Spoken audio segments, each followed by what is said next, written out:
Hello friends, Radhe Radhe, जय श्री कृष्णा। मित्रों, आप लोग कैसे हैं? उम्मीद करती हूँ कि आप लोग ठीक होंगे। फ्रेंड्स, आज आपके बीच में एक बेटी सुहाग गीत लेके आई हूँ।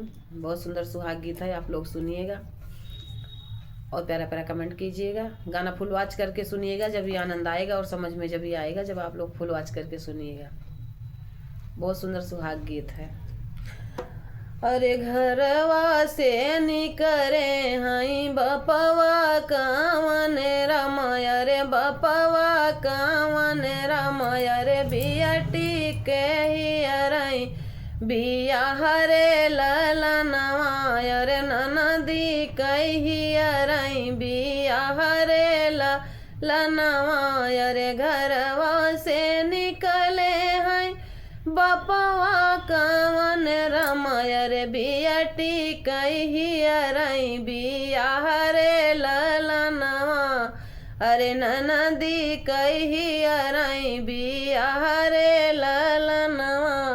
अरे जऊरे बरतिया बगियावा में पहुँची, अरे जऊरे बरतिया बगियावा में पहुँची। अरे ननदी कै मुड़ावा पीरन रे ललनवा। अरे ननदी कै मुड़ावा पीरन रे ललनवा। अरे जऊरे बरतिया दुआरवा पे पहुँची, अरे ननदी कई पेटवा पीरन रे ललनवा।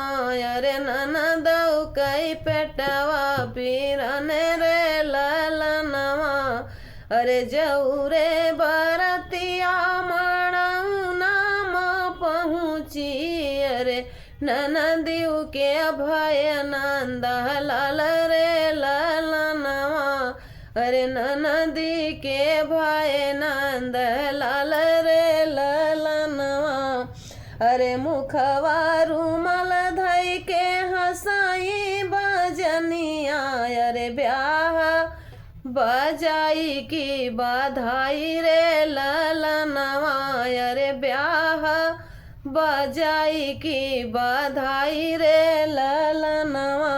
अरे हंसी हंसी पूछाई पंडित बेटा हुआ, अरे हंसी हंसी पूछाई पंडित बेटा हुआ।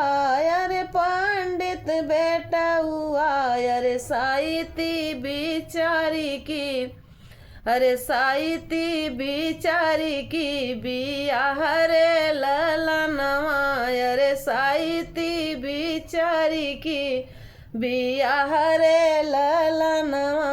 अरे हथवा पे हाथ धई के ससुरु जे सुअचई, अरे ससुरु जे सुअचई। अरे अब इज्जत रखई भगवान रे ललनवा।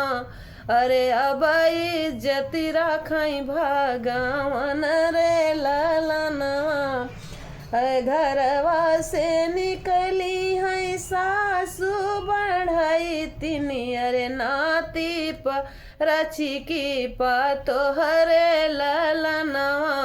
अरे नाती परची की पतोहरे ललनवा। अरे बियर पतोहरे ललनवा। अरे कहवा बिताया बेटा दिन दोपहरिया, अरे कहवा बिताया सारी रात रे ललनवा। अरे कहवा बिताया सारी रात रे ललनवा।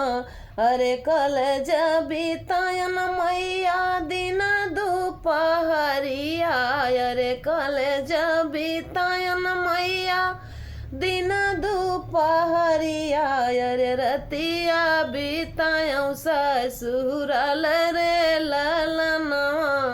अरे रतिया बितायौ ससुराल रे ललनवा। अरे मुखवा रुमाल धई के हंसले ससुरु जी, अरे हंसले ससुरु जी। अरे अब लजिया राख्या हमारे रे ललनवा। अरे रखली हाल जिया